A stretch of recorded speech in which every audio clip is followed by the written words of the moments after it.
All right, everyone, welcome. Today, we're going to do something really important. We're going to move from pure theory to actual practice. We'll be analyzing two real-world pricing decisions, and you're going to see firsthand how microeconomics plays out, for real, in a manager's office.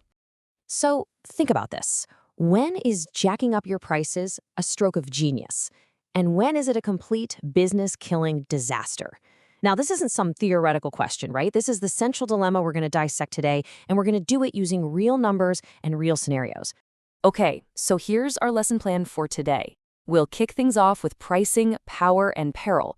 Then we'll dive into shifting demand and inelastic consumers. After that, we get our hands dirty with calculating price elasticity. Then we'll look at the unit elasticity trap, and we'll wrap it all up with what I'm calling your final managerial exam. All right, let's dive right into section 1, pricing, power, and peril. Every single pricing decision you make as a manager is a high-stakes bet. It's not an exaggeration. We're going to see exactly how high those stakes are with our two case studies, a holiday resort and a city hotel. Okay, section 2, shifting demand, inelastic consumers. And our first case study is what I'm calling the long weekend windfall. Let's take a look at the Tanjung Lesung long weekend scenario. This is a classic case of understanding what your customer really needs right now. So the core concept we absolutely have to nail down here is inelastic demand. What does that mean in simple terms? It means your customers need what you have, and they are willing to pay more to get it. Price just isn't their biggest concern at that moment. Now, here's the context. For these tourists, it's a long weekend. They have to travel on these specific dates. It's not a suggestion. Their whole holiday plan depends on it. This lack of choice, this must-have situation, is what gives immense pricing power to the resorts. The demand curve literally just shifts way out to the right. So the management team sees this, right? They understand their customers are stuck. And they make an aggressive move. They raise the price from $1.5 million to $2.5 million. That's a nearly 67% price hike. So the big question is, what does this do to their bottom line? And wow, this chart just brilliantly illustrates the power of inelastic demand. Yeah, sure, they might have lost a few bookings, but that massive price increase, it led to a huge jump in total revenue. The bet absolutely paid off. And this is the crucial point, everyone. When demand is inelastic, you can, and honestly, you probably should, adjust your prices upwards to capture the maximum value. Some might call it price gouging, but in business, we call it dynamic pricing. You're maximizing your yield.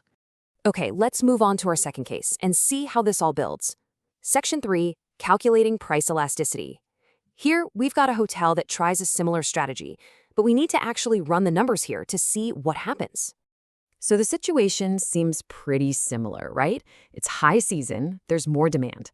The hotel raises its price by about 33%. But the key question you have to ask as a manager is, how will our customers react? Are they the same as the long weekend crowd? Now, as a manager, this is where you really need to pay attention. We're going to calculate the price elasticity of demand. We do that by dividing the percentage change in the quantity sold by the percentage change in price. So look here, the price went up by 33.3%. And what happened to demand? The number of rooms they sold dropped by 33.3%. So what's our result? It's exactly -1.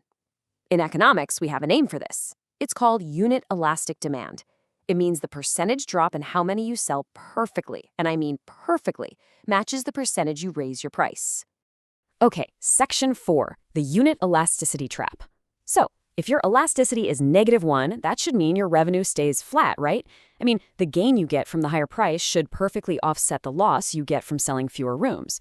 Or, does it? Let's check the math. So here's the question. This is a classic trap. The theory suggests your revenue should be stable, but what actually happened in the real world when they looked at the bank account? Look at this, just look at this. The revenue fell by 12 million rupiah. Now, what's so fascinating here is the total disconnect between that neat little elasticity number and the actual cash in the bank. The math said it should be a wash, but it wasn't. So, here's the crucial point. Even with that perfectly balanced unit elastic calculation, the absolute loss of 40 paying customers was just more damaging than the extra money they made from the 80 who stayed. The price hike was a mistake. All right, section 5. Let's call this your final managerial exam. So what do we take away from these two completely different outcomes? Let's distill this whole thing down into some actionable rules for you as managers. Okay, your decision-making process must follow these 3 steps. 1, identify your demand type. Is it elastic or inelastic? That is the first, most critical question. 2, calculate the elasticity. Don't guess, use the formula, get a hard number. And 3, model the total revenue. That elasticity number is a guide, it's not a guarantee. You always have to calculate the real-world impact on your total revenue before you pull the trigger. Okay, these are the points you really need to remember for your career. Inelastic demand equals pricing power. That's the long weekend case.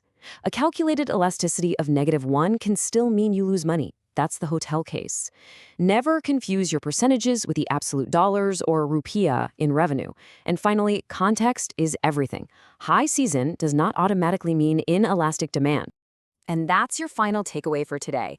Look, economics gives you the tools, but great strategic management means you have to look beyond the numbers on the page.